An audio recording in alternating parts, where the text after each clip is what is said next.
早晨啊，又係我阿 Sam，做運動嘅時間啦。今日咧，我哋收腹喎，想唔想瘦身？哈哈，好嗱，坐喺度嘅時候偏前少少坐啦 ，OK 吓。嗱，隻腳咧要靈活啲吓，咁咧隻手咧上次要喐動咯吓，先攞一隻手出嚟先，跟住手踭咧同膝頭哥互相掂到，咁你另一隻手咧可以扶住凳嘅，個身咧係要屈落去嘅咯，但係隻腳同時間要攞起啦，即係咁啊，係咪？肚腩如果頂住咧，盡量做啦吓，單邊做咗10次先好冇？我哋去咁啦吓。個手踭掂到，即係落個掂唔到唔緊要。第一、第二咧，係咪鋤大髀咧？咁樣唔好太用力啦。如果唔係咧，就會撞瘀咗啦，係咪嚇？另一邊先，嗱，輕輕扶住凳啦，需要扶就扶住啦嚇。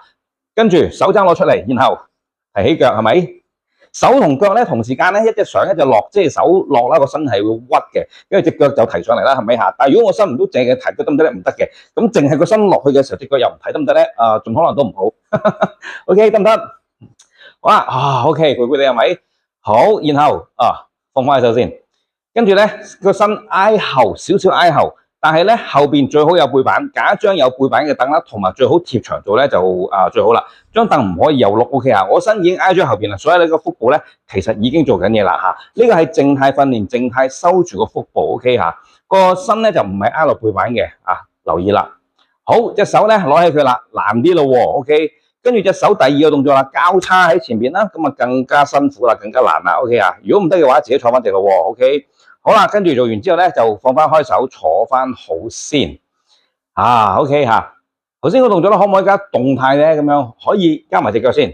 嗱，隻手輕輕扶住兩邊，跟住個身挨後，然後主動收住腹部，跟住兩隻腳慢慢攞起佢。咁你會發覺咧，原來個下腹咧就緊張咗咯喎，係咪嚇？咁就得噶啦嚇，盡可能唔好拗腰嚇。OK， 如果隻腳可以做到嘅話咧，就伸直啦，咁啊靚啲啦，係咪？靜態嘅 hold 住喺度嚇。如果唔夠力嘅話咧，就拉住張凳啦，我哋叫做 OK 個身咧盡可能唔好挨落背板度咧，咁個效果更加明顯啦。好，做完之後放翻鬆會唞大氣咧係正常嘅嚇，亦都係代表你頭先咧有認真做過，哈哈 OK 啊。好，最後加多一個就係雙手雙腳掂到嚇，兩隻手直，兩隻腳咧就係可以咁樣掂到腳眼就得噶啦。同頭先個動態動作一樣，上身落去，下身踢上嚟嚇。OK 嚇，個身咧盡量咧唔好向後跌咁就得啦。5至10次之間 OK 嚇，做完之後咧就停一停啦。OK， 好，今日好似幾辛苦嘅動作係咪？OK 好。聽日咧，我哋會繼續出片嘅嚇。聽朝10點鐘準時啦。未訂閱我哋頻道咧，記得撳訂閱嗰個掣，撳埋通知咧。聽朝手機咧就會收到通知咧，一齊做運動。